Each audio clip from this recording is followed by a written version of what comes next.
Hello out there in YouTube land. I'm back. So, concluding the prequel trilogy of Star Wars. Um, this one, honestly, was the toughest one to sit through. I think that people remember the really cool looking lightsaber battles. Really cool looking. More on that later.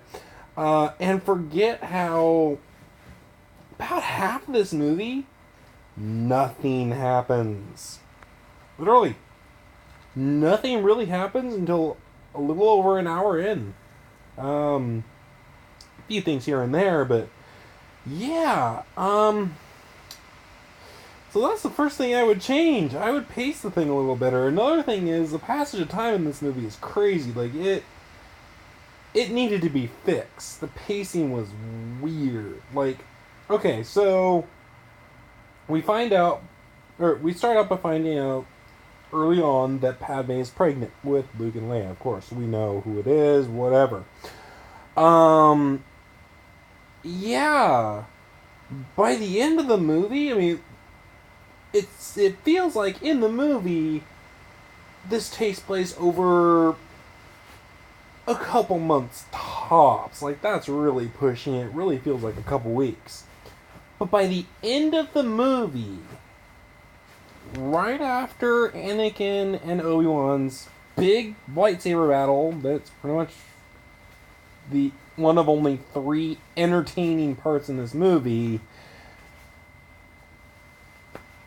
she's showing, pregnancy-wise, she's about out to here. Like, let's bring it down. She's about out to here. She's big.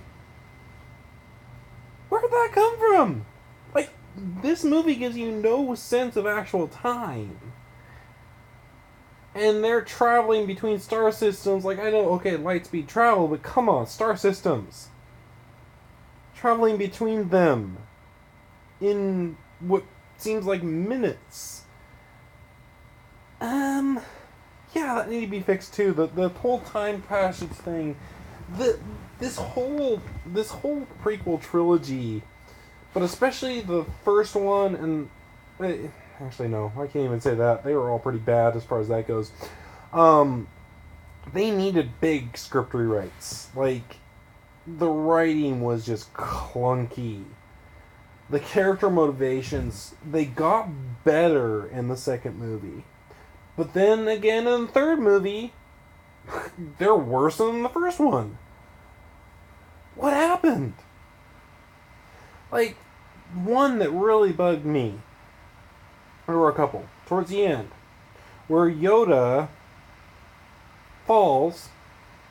Apparently he's able to get up and get away perfectly fine. Why didn't he keep fighting? Why? He had disarmed Palpatine. Yeah, he had been disarmed. But he still had the Force. Why didn't he keep fighting? Then he runs away, plops into Senator Organa's speeder, and says that he has to go in exile, and he failed. Okay, you failed. I'll give you that. Why do you have to go into exile? Why? It doesn't really explain that. And then, what the heck is up with Padme dying?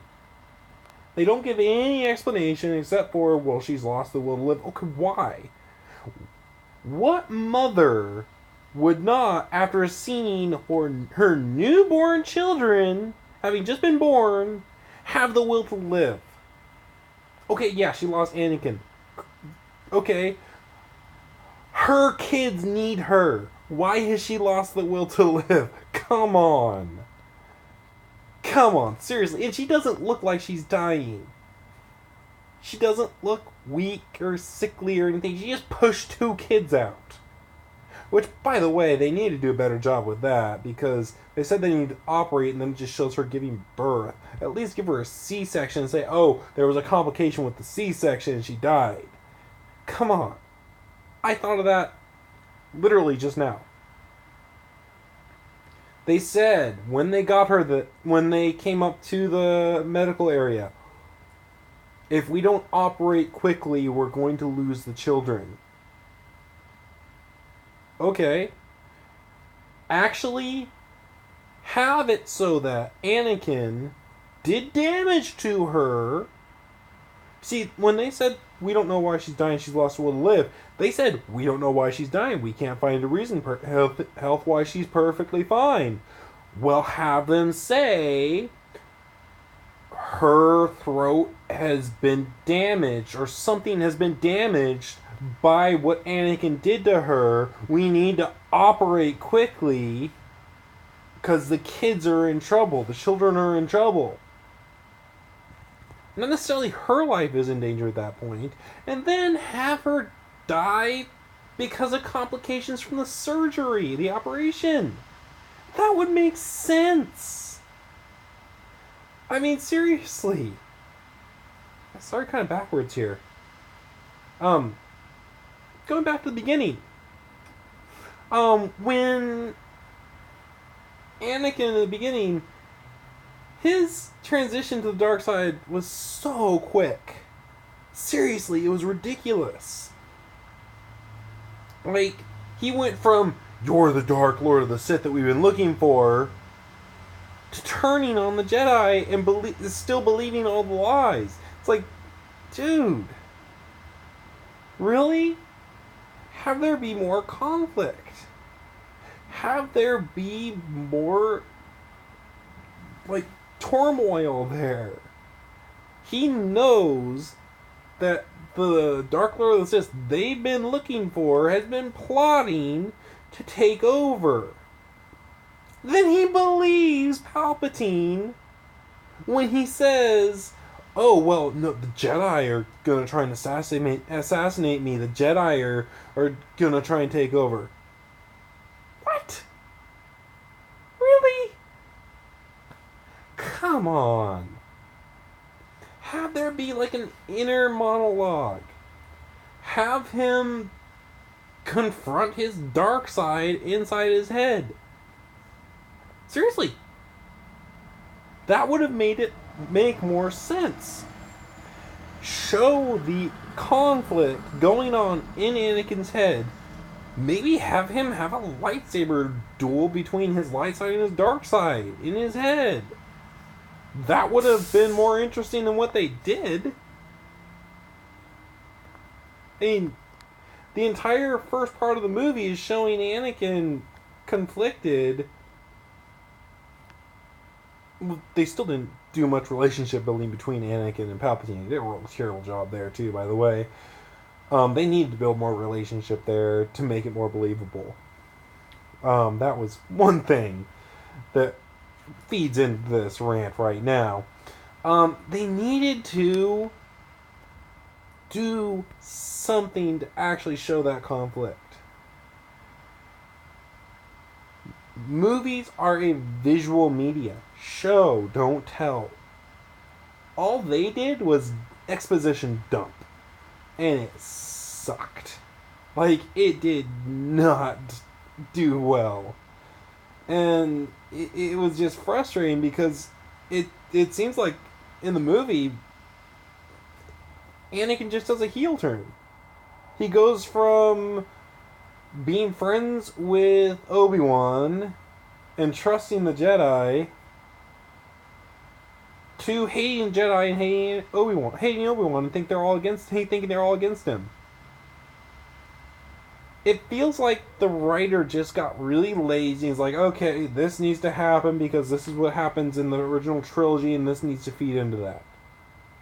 That's what this really feels like. The third movie feels like that a lot. Like with Yoda going in exile with no explanation. Or Padme dying.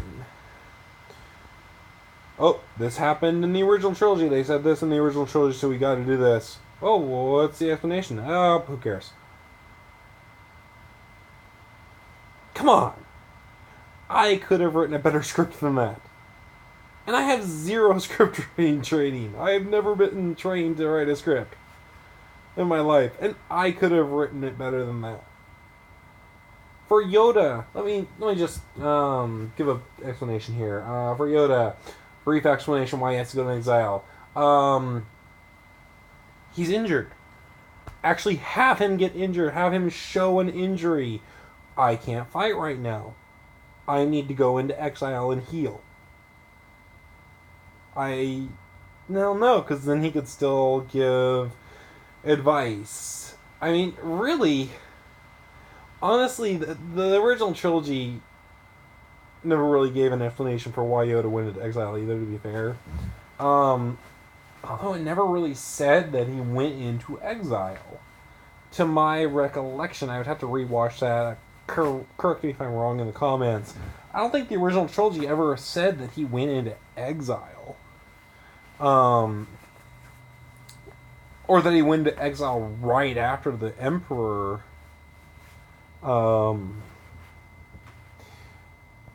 took over. I mean, seriously, they could have just not had him go into exile, had him orchestrating things with the rebellion. I mean, the rebellion rose up shortly after the Empire took over. Have Yoda helping them. Or shoot, have him mastermind the rebellion. That would have been way more interesting. That would have been more interesting than the original trilogy, or Rogue One for that matter.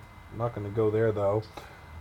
But yeah, I mean, right there, off the top of my head, explanation or alternative explanation. Let's see, explanation for Yoda going into exile that they could have used. It was quick.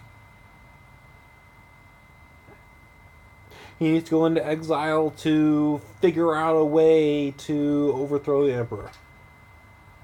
I need to go into exile and meditate and figure out what to do next. Boom! Would have taken 10 seconds to say that. Instead, all we get is, failed have I. Into exile I must go. Why? There's no Jedi code that says if you fail at something you have to go into exile. Come on. Really?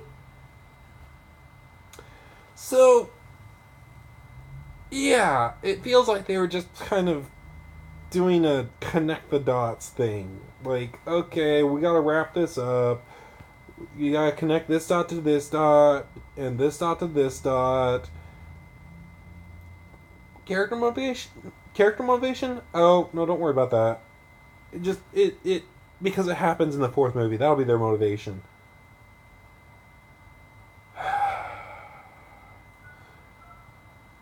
It's just ridiculous, honestly. So yeah, I mean, I would have made it better. The CGI didn't hold up, by the way. All the backgrounds, you could tell when they were CGI, and most of them were. And it's just like, come on, guys, build a freaking set piece, please.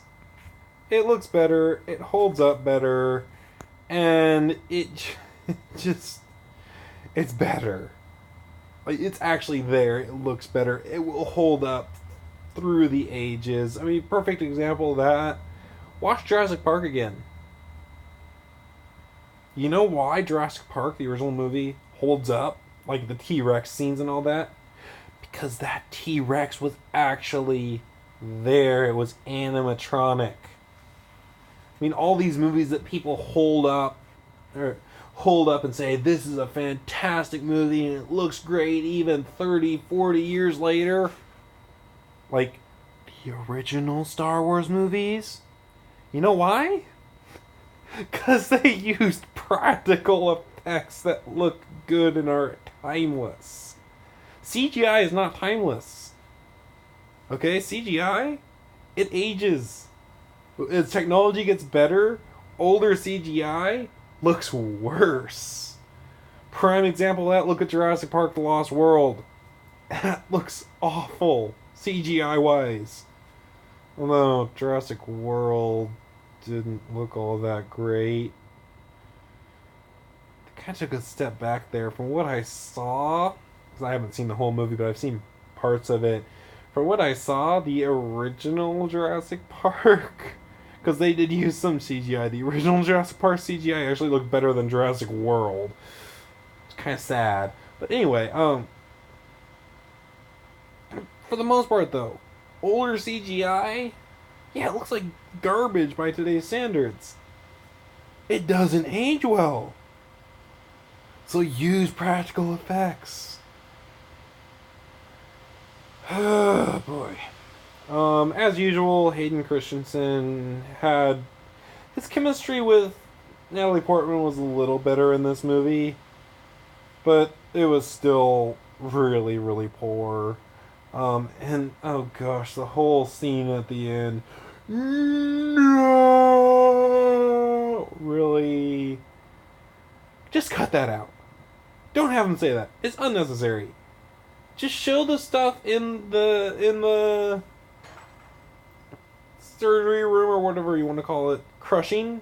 Just show that crushing. Maybe have Palpatine. Just still show Palpatine smirking. And that's it. No dialogue. You don't need dialogue. That's another thing. This movie was really dialogue heavy. There was a lot of dialogue, and honestly, there was a good bit of exposition in there. And it didn't need to be there. Again, show, don't tell. And there would be a lot of changes I would make as far as that goes. Like, the dialogue just didn't need to be... Didn't need to be as heavy. So... yeah. Oh, and the choreography in the fights. I get in the Chancellor's office with the 4 Jedi confronting him with Mace and Kit and those confronting him. Close quarters, you can't pull back and show all the stuff. But with the fight between Obi-Wan and Anakin, oh my gosh, they did so many tight shots on that, like focusing on Obi-Wan's face or focusing on Anakin's face, and just really tight, close shots where you can't even see the hilt of their lightsaber. It's like, pull back, let us see them fight. We don't want to see their faces. It's a fight scene. It's one of the few scenes where there's not a ton of dialogue. Let us see it. So the choreography is really clunky. The fight between Yoda and Palpatine, or Darth Sidious, or Emperor Palpatine, whatever you want to call him, that was done pretty well. That was done pretty well. Still bugged me they're using a CG Yoda, but in that case, I can kind of let it slide because Puppet Yoda wouldn't be able to do all the flips and all that stuff, so whatever. They should have done a mix, really. But yeah, I mean, the other lightsaber fight scenes, for some reason, because in the previous movies, they were done pretty well. They were choreographed really well. I don't know if they changed choreographers or what, but in this movie, they just weren't done all that well. And another thing that bugged me, you remember how I said Mace Windu, Kit, and those other Jedi? We don't get to know any of the other Jedi. Like, there's this big dramatic scene with dramatic music where Order 66 is being carried out and all the Jedi are being killed and we're supposed to care. It's like, yeah, we're supposed to care. We didn't even know most of their names. I challenge you, without looking it up, without having read any of the books, because I haven't, and I haven't looked it up, I haven't read any books, name 2 of the Jedi that were killed in Order 66. 2 of them.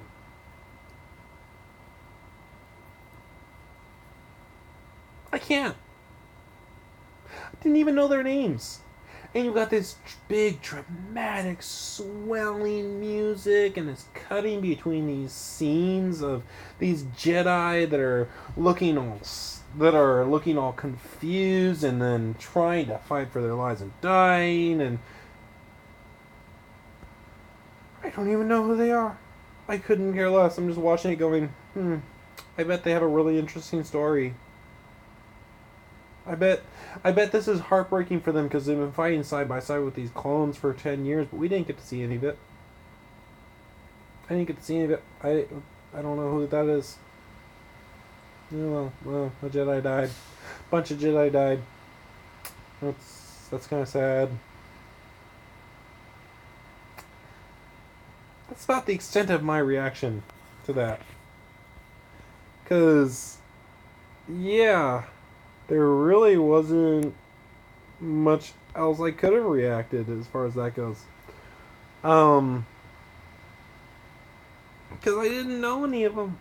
They were non-characters. Like we'd seen them here and there, like the guy with the huge forehead or whoever. Like we'd seen them in holograms and we'd seen them in the council and whatever. The only Jedi we actually got to know though were Mace Windu, Yoda, Obi-Wan, and Anakin. That's it.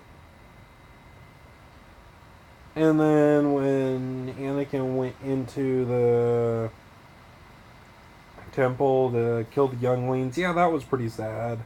Like you didn't need to know those younglings. That was just sad. That was really sad.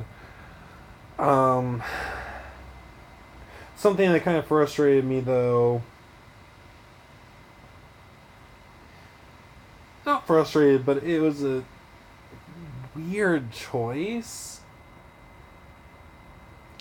The clone troopers, when they were going to Senator Organa, when he landed and he was walking in some place, and the clone troopers came up and said, "Hey, we need to keep you safe. The Jedi's are attempting insurrection or whatever." And he said, "I think it's time to go." That Jedi youngling that jumped up on there and started waving his lightsaber and all that, and then got killed. He didn't need to do that. They were gonna let the senator go. They had no reason to try to kill him or anything. They were gonna let him go. They were turning around.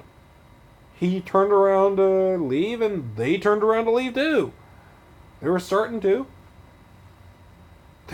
That youngling could have just run away. Senator Organa was not in danger.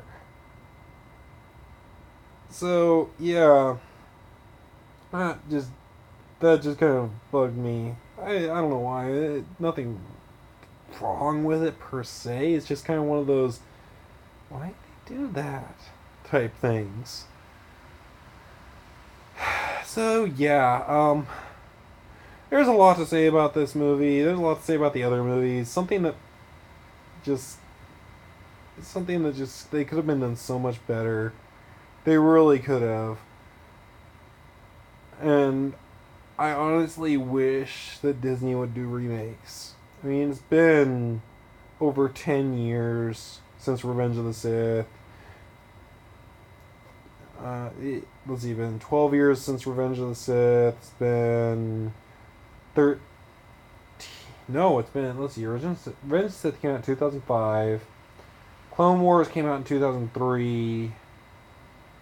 Phantom Menace, for some reason, came out in 1989. There's a big gap between the first one and the second one. But it's been long enough. We deserve remakes done right of these movies. Because I think a big problem was the director. George Lucas can't direct his way up a paper bag. I'm sorry. He's not a good director. I mean, for heaven's sake, he gave us the Star Wars Holiday Special. Ugh. I couldn't even do one of these on the Star Wars Holiday Special. There's no saving that train wreck. There's just nothing that could possibly save that. I've seen good chunks of it. There's nothing. You couldn't. It's just no. There's nothing that could save that. But anyway, guys, I've been going on long enough about this. If there's anything I missed, any suggestions, leave them in the comments below. Yeah, I'll see you guys next time. Not sure what movie I'm going to do next time. There's a lot of ones out there that could have been a lot better. But yeah, I'll see you guys next time. Bye.